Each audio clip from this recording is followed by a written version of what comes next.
You're listening to Three Things to Know with Stephanie Haney, with experts and insiders on what you need to know in Northeast Ohio. Hi there, everybody. Welcome back to the Three Things to Know podcast. I'm your host, Stephanie Haney, and as always, it is wonderful to have you here with me. We're talking about something very exciting this week. Today is the premiere of season 30 of Dancing with the Stars.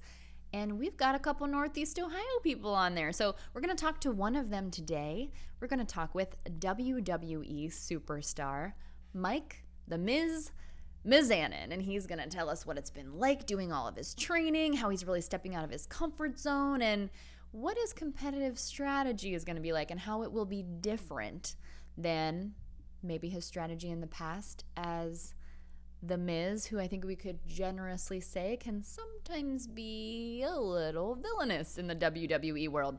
So we're going to bring him in just a moment. Before we do that, let's get you up to speed on what you can expect on this season of Dancing with the Stars. First of all, Tyra Banks is back. And you know who else is back is Len Goodman. If you noticed, he was not there for last season. That's because he couldn't come in because of COVID-19 travel restrictions. So what they did in his place was they brought in 6-time Dancing with the Stars champion, Derek Huff. And Derek Huff is also back. So because he's back, that means that we will see 4 judges behind the table judging these competitors this season. Len Goodman, Derek Huff, and then Carrie Ann Inaba will be back, and so will Bruno Tonioli, who is such a character. I always love what he has to say after the dances. Now, this isn't the first time that the show has had 4 judges. They did it in the past, though it's been rare, but they did it with Derek's sister, 2-time champion, Julianne Huff. So we will see 4 judges again, though not the first time. But there are some big firsts this year. Former Dance Mom star JoJo Siwa, she will be the first person to have a same-sex dance partner on Dancing with the Stars. I think a lot of people would agree with me. Long time coming, little overdue. Glad that we're seeing that happen this season. Also, Olympic gymnast Sunisa Lee, who performed incredibly at the Tokyo 2020 Olympics, the delayed Tokyo 2020 Olympics that we just had in August. She will be the first Hmong American to be on the show. And some of the casting has been controversial, not without its controversy. You may or may not be familiar with Olivia Jade. She has been a social media influencer in the past, a YouTube star in the past. That got a bit curtailed for her, though, when she got wrapped up, along with her parents, Lori Loughlin and Massimo Giannulli, in that Varsity Blues college admissions bribery scandal. If you remember, Olivia Jade was one of the people whose parents paid a hefty chunk of money to someone who was helping coordinate to do some dishonest things to get them into their colleges of choice, in this case, University of Southern California.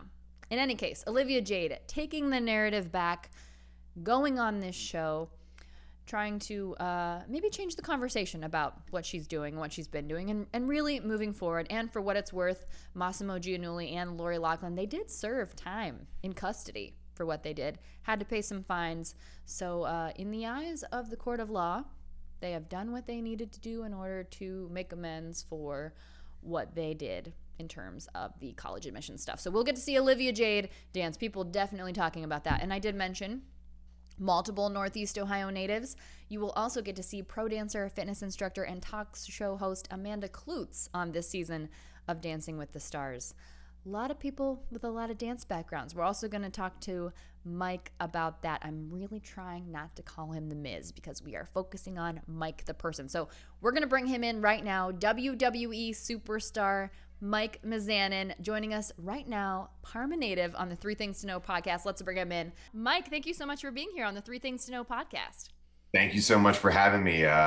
It's interesting whenever people are like, yeah, Dance with the Stars. Usually it's like WWE Superstar, like Real World. And now, I get the opportunity to dance in front of the world. And what's the hardest part is the fact that, I don't know, I can go in a club and I can body roll. I can do a running man.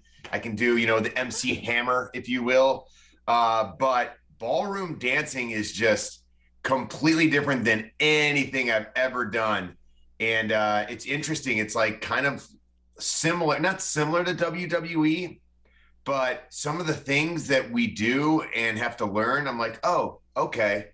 It's the opposite, actually. Like in the ring, I like to be loose, because if I'm really tense, then I lose my breath. Like, you can't do a 40-minute match being completely tense the entire time and going, you just can't. But in ballroom dancing, like they want tense. They want to be, you want to be able to feel the other person. So you want to be there for them. So I'm having trouble like readjusting my body, because 16 years of WWE training, did not help me, but I'm having a blast with it though. Well, we're definitely excited to see you. I'm sure quite different from what you've been doing. How, this being the 30th season of Dancing with the Stars, have you been a fan of the show, or were you just like, whoa, being thrown into this world? I think all the producers were pretty shocked at how much I knew about the show. Like, I would sit there and be like, oh my God, like Nicole, I don't know her last name, Schlesinger, like her Argentine Tango was absolutely incredible with Derek Huff. Man, when the Paso Doble with Emma and James Vanderbeek, and then that one dance with the Carlton dance with Whitney and Alfonso Rivera. And then when I started just name dropping like all these dances that I liked, they were like, wow, you really know it. Like, I think I cut a promo in one of the interviews. I was like, yeah, I'm trading the skull crushing finale and figure four leg lock to the foxtrot, our Argentine Tango, Vietnamese waltz, freestyle, jive, like salsa, cha-cha. Like, I was just naming all and they go, you just named all the dances. I go, oh, I know all the dances.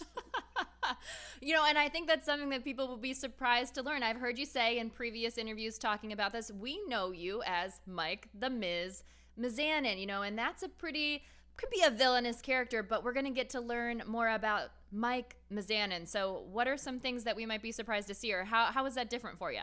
Could be a villainous. I mean, I was in here's the hard part about being on Dance with the Stars.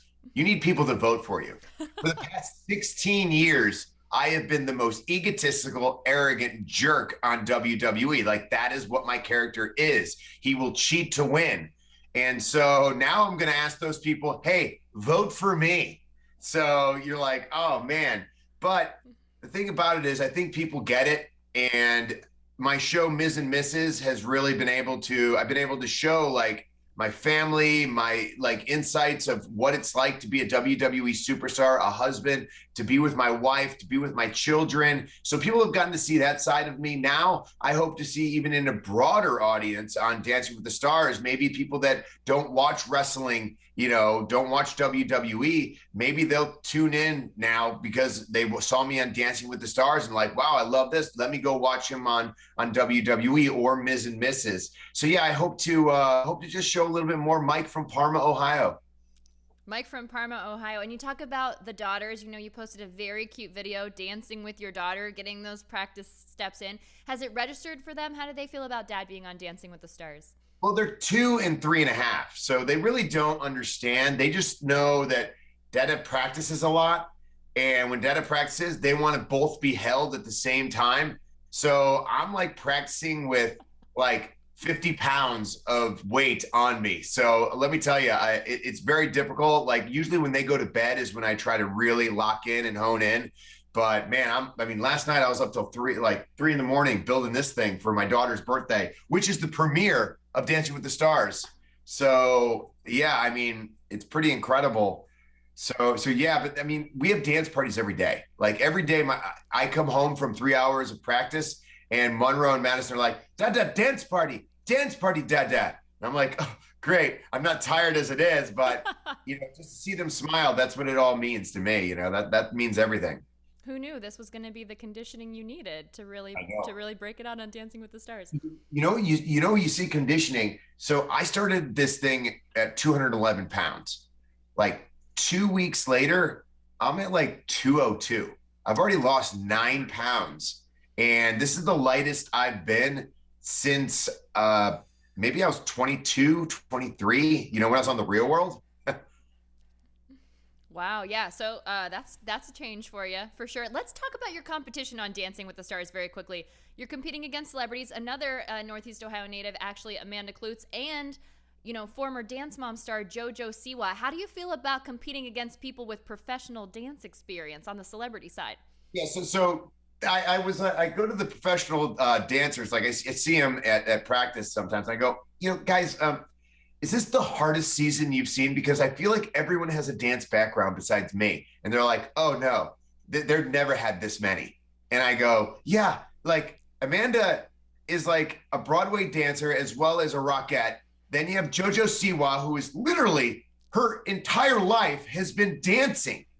And then you have Melora from The Office, Jan from The Office, who literally, I think, had ballet training. She's like an incredible dancer. Then there's, Suni Lee, who's won the gold medal for all-around gymnastics. So I'm probably the underdog. Like it's very rare that I feel like people look at me and go, "Oh, he's such an underdog," but I am the underdog here. Like people, and by the way, the Peloton trainer is literally a professional dancer in his bio. It says professional dancer. I'm a backup dancer for this, and this. And I'm like, guys, did you have to put me on a season with professional? Like you're competing against professionals when you've never done something before. So I'm just going to try to do my thing, have as much fun as possible. And hopefully, the crowd will love it. And that's what it's all about. The crowd enjoying what you're doing.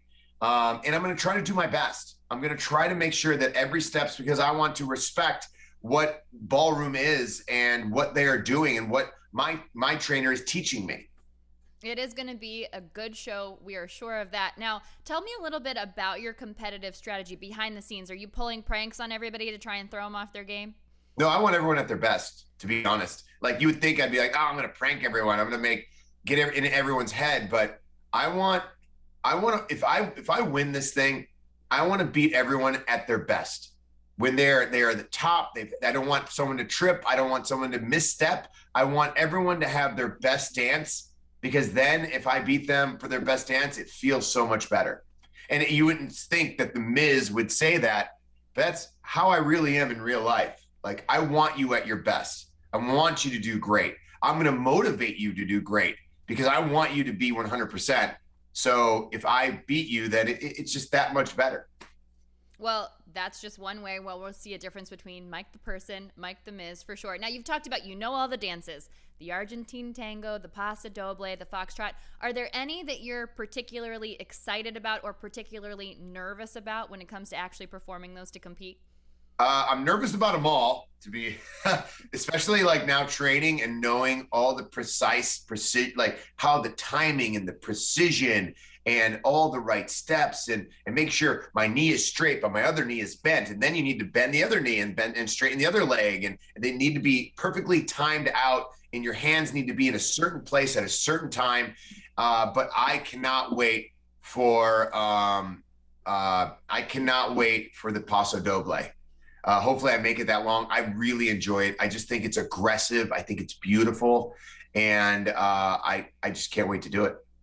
We're excited to see it for sure. Now, you talk about how different it is between doing the dancing and the wrestling. We hear all the time about football players, for example, taking ballet classes to help with their agility. Do you think any of this dancing is going to help you in the wrestling world after this?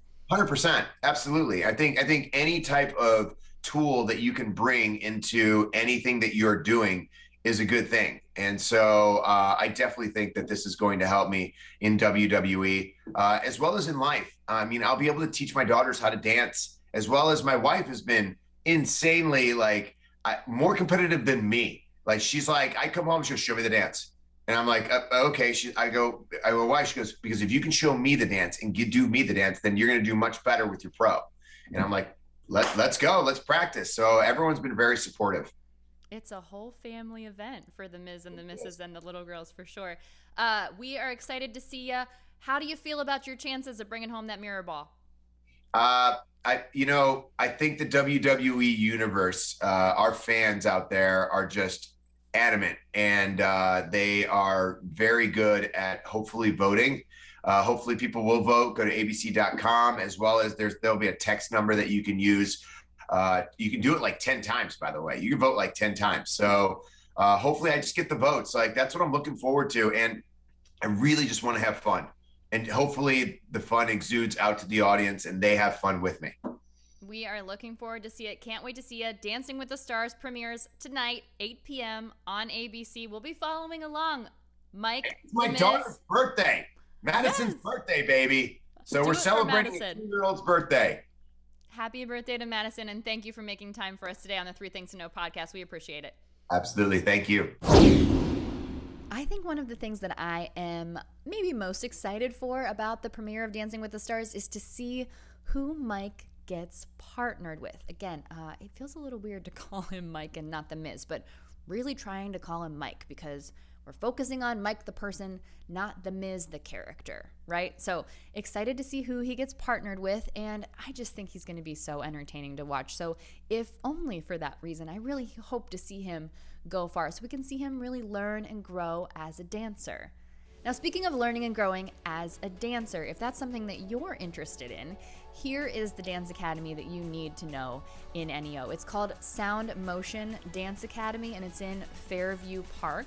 The owner's name is Charlie Hastings, and their motto there is everyone dances. So the vibe is very welcoming to everyone. I'm talking about all levels, all backgrounds, all sizes, all age groups. If you're someone who is interested in dancing, whether it's your first time ever or something you're getting back into or something that you're continuing, they would be happy to have you.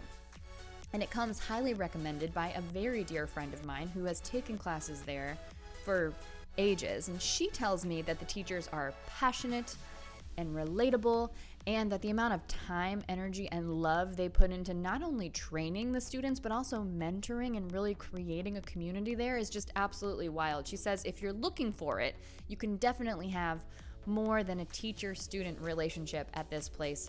And right now, their adult classes, very popular. They have multiple levels available for jazz, tap, and ballet. So if Dancing with the Stars and Mike Mizanin making a new turn in his career have you motivated, or you've just been looking for a spot, or you just want to try something new out, this is the dance academy that you need to know in NEO. It's called Sound Motion Dance Academy. It's in Fairview Park. That website is soundmotiondance.com. And speaking of dance, we now have arrived at the moment in the podcast where we tell you a good follow. And this week's good follow is our other Northeast Ohio performer on this season of Dancing with the Stars, Amanda Kloots. She is a host on The Talk. She also is a fitness instructor and has a professional dancing background. So again, she's going to be some stiff competition. And she just so happens to be from my hometown of Canton, Ohio. She went to Glen Oak High School, which is right down the road from where I grew up. That's one of the high schools that we grew up playing against in all of our sporting events and all of that stuff. And that is where she started, not at Glen Oak High School, but in Canton is where she started with her love for dance. She started dancing at a performing arts middle school. That was in 4th grade.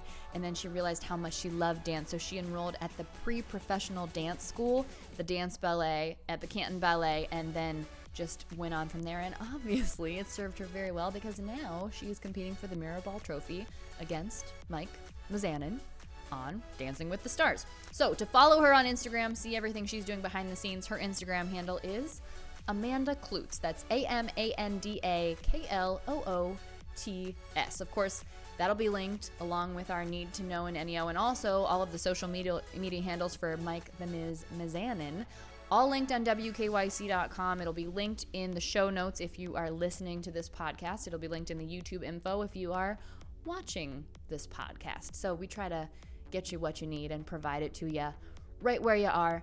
Make it as easy as possible for you. So you can just find all the information we have for you here.